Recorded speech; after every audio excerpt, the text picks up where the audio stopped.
Hello ladies and gentlemen, welcome back. This particular video is a topic request video for a student who's almost done with Algebra 2, Goal 4. They are looking specifically for these particular topics, and that's very apropos given that both of these are DSA topics, meaning that these are going to be done on the chapter test, both of them. So understanding what we need to do in order to get these two topics done is going to be critical. The good news is that both of these are basically easy mode. The only caveat is for this one, it can sometimes be a little bit long if you've forgotten some of the topics you did earlier in the chapters. So we'll start with the really fast one, solving or writing a quadratic equation given the roots and the lead coefficient. This is the software saying, you know what, I'm going to give you something easy, but I'm going to confuse you. The rule of thumb, there's no real alternate strategy. What you're going to be doing, something that's very common in Goal 4, and when you're taking a DSA, you tend to hear me say this, is that signs tend to flip as you're going through. So when I'm looking at this and my roots are 4 and -1, if my signs are going to flip, then it's a -4 and a +1. And then the other thing to keep in mind is that since you're creating the equation, you need the x in there. So the x is always going to be there every single time. And then the question is, what number goes here? And because it's easy mode, they literally outright tell you in bold, underline, italics.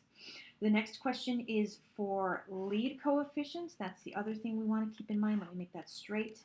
This one always goes, the lead coefficient goes in front of your parentheses. So in this case, 1 is going to go in here. Now, technically, if you try to read the explanations, they got to tell you, oh, well, you got to actually factor this out because this is FOIL, isn't it? So that's going to be x squared minus 4x plus 1x minus 4 because we're doing first, outer, inner, last. And then you combine your like terms and you get x squared minus 3x minus 4. And this also will be read as a correct answer.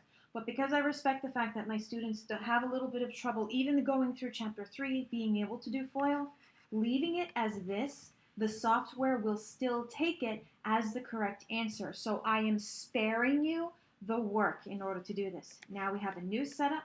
So we're going to set up our parentheses. We know we're going to have an x in both of them. This is -2, so we're going to flip that. This is 2, so we're going to flip that to negative. Lead coefficient is 1, and that goes in front. And now you're done. There's your answer. Smiley face and everything. Next up, what are we told? We are told, wait, before I even read this, we're going to set up our x's. Now we're ready. We have -6. That becomes +6. That's -4. Flip the sign. That becomes, whoops, what am I doing writing 6 again? +4. Lead coefficient goes in front, so we're going to dump a 3 right in the front. And this topic happens again actually in Goal 5, so you're going to see this all over again, and this time you'll be prepared. New problem, so I know I'm going to set up my parentheses, and I know I'm going to set up an x, and now what happens to the number? It flips. What happens to the number? It flips. Lead coefficient gets dropped in front. That's basically all you're doing for this. It's very repetitive, which is what makes this topic easy. Next topic, finding x-intercepts and vertex of a parabola. You can tell just by the sheer scale that this takes a little bit more work than the prior problem. What we have here is it's asking for two things, the intercept and the vertex. Because those are two separate things that you're finding, there's two separate strategies in order to do this. So x-intercepts. And again, this is a DSA question, and I kind of like it because finding the intercept is basically the first half of your DSA, and then finding the vertex is the second half of your DSA. So basically, this one topic almost acts like a microcosm for the entire goal. So we have x-intercept and vertex. For people who are learning this as a rule of thumb when they're seeing it for the first time, they have more exposure to finding the intercepts, but they're more comfortable with the vertex because the strategy is slightly smaller, slightly faster. If you recall up here, if you've been watching any of my videos, you know this one, the quadratic formula. X equals opposite b plus or minus square root of b squared minus 4ac all over 2a. Well, what's going to happen is we're going to use one very specific piece of the quadratic formula, and on the DSA, you will hear me say this. I'm going to say you're using opposite b over 2a. Now the question is, what's your a, what's your b, what's your c? Well, again, going based up here, your a is attached to your x squared, your b is attached to your x, your c is attached to nothing. It's just a number free floating in space. So if -1 is my a, 2 is my b, and 35 is my c, if I'm looking at opposite b, so that's opposite 2 over 2 times my a, which is -1. And now these are all numbers. There's no variable here, and that means we can simplify it. -2 over -2, double negative, 2 over 2 begets 1. There, right there. That's your x value. That's half of your vertex. Vertex, in case we have forgotten, or maybe we need a reminder, if you have some kind of parabola out there in the universe, there's the absolute bottom in this, there's a minimum or a maximum depending on which way it's shaping, but that is always going to be your vertex. If we had it facing the other way and we had a maximum, nope, not there, we need that space in a second. Now let's say it's going the other way. There's your maximum, because you can't go any higher, that's why it's a maximum value, but it is also your vertex. So what happens is, to find your vertex, you need an x and a y value. Well, we just found the x value. What are we going to do next? Now that we know what x is, whatever should we do with that equation that has x in it? Oh, so we're going to take our x and plug it in, plus 2 times 1 plus 35. 1 squared is 1, negative drops down. 2 times 1 is 2 plus 35. And that will get us, of course, 36. And there's my vertex, okay? Keep in mind, remember, they tend to flip where they label as intercept and what they are as vertex, so keep that in mind. Intercept, by contrast, we're going to take our x squared plus 2x plus 35. And this should start looking familiar because we were literally just doing it up here. This is all of the factoring that you did in the front half of the chapter. The person who requested this video did all of these topics in, I think, something like an hour. He was desperate to get as much of goal for it done as possible. So I know I have an x, and I know I have a negative x. I know that because it's x squared. Squared means that there's 2 of them. And since this is a negative, well, I can't square something and make it negative, which means one of them ended up being negative as a result. This piece right here, that plus 35, that tells me that I'm going to have the same sign. If it had been minus 35, I knew that I would have opposite signs. These are all tells that you get from earlier in the chapter. In theory, this should be nothing new. Since I know that this is specifically the same sign, the next question is, well, which sign is it? Is it plus plus or minus minus? That's what this tells us. It's going to be plus plus. Now, I need a refresher. What are my factors of 35? I have 1 and 35. I have 5 and 7. And now what I need is 2x, this middle number, that's my win state. I need to figure out what combination of these factors is going to get me 2. And now how do I know which is which? Let's see. Oh, I happen to know that one of these, because of that negative x, is going to be a negative, so I'm just going to do some labeling. I'll say here, everything here is negative. And if I'm accounting for that, I should probably switch it up as well. 35 and 1. Okay, now I'm ready. So 1 minus 35 is negative 34. Is that my win state? No. 5 minus 7, negative 2. Is that my win state? No. 7 minus 5 is 2. Is that my win state? Yes.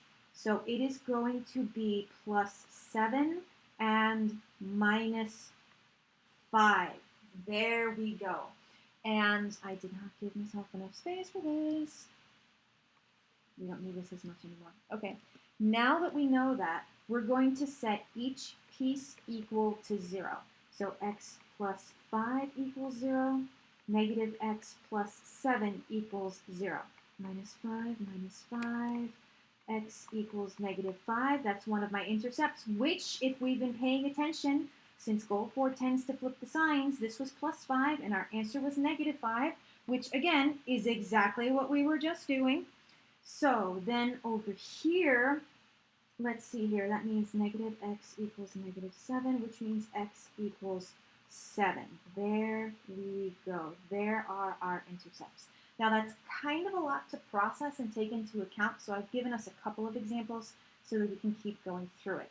Next one we have x squared plus 4x minus 4. We'll start with the y-intercept. The strategy for that is opposite b over 2a. If you ask on a DSA, that's what I'm going to tell you. Use opposite b over 2a. So there's my a, there's my b, there's my c. Opposite b is negative 4. 2 times a, which is negative 1.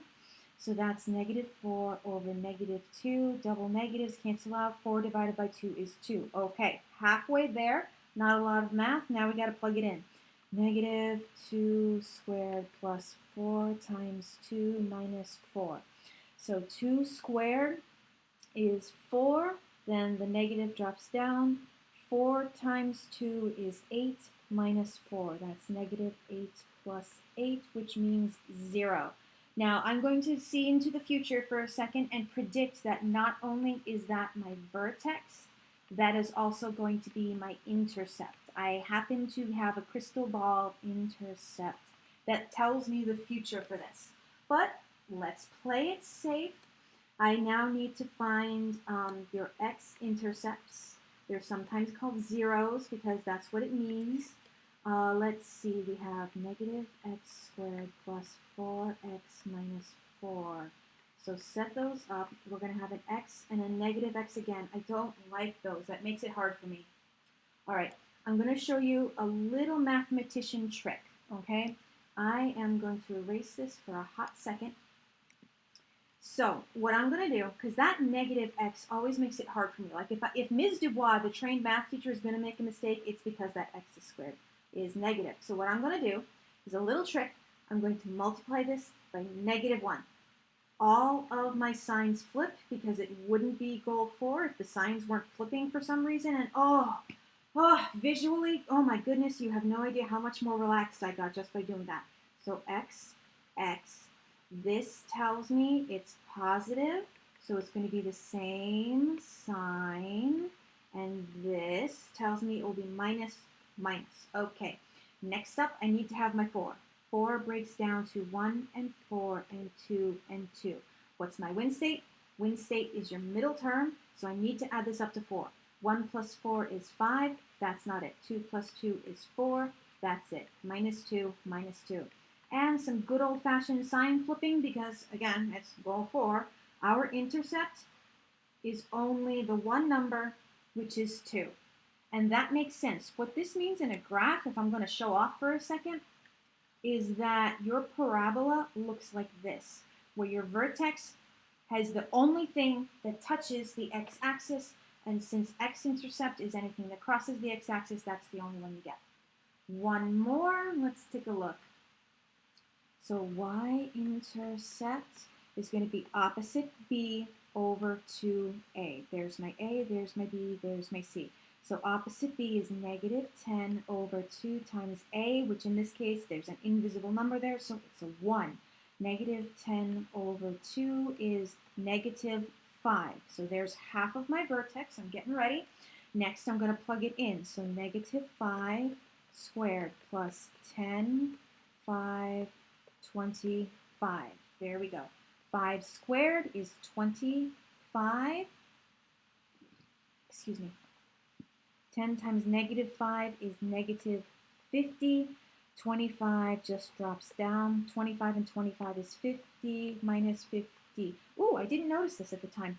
Yes, so there's our vertex. I have a prediction exactly like I do up here. My little crystal ball tells me that negative 5 is going to be my x-intercept, but let's prove it. So this is for our x-intercepts. we're going to have x squared plus 10x plus 25. Okay, so let's do this tells me it's the same sign, because positive means it'll be either plus, plus, or minus, minus, and in this case it's going to be plus and plus. And then 5, no, in 25, wow, so I have 1 times 25, 2, 3, 4, and 5 times 5. So there's only one option that will get us the 10. Do our sign flipping again, and our intercept is negative 5. I like that. That's fun. Do I have enough space to do one more? Nah, no, I don't. So I've gone through 3 examples of one of the topics and then 4 examples of the other. Hopefully this gives you everything you need. The person who made this request video is only like 2 or 3 topics away from finishing. As always, stay happy, stay healthy, stay safe. I'll see you in the next one.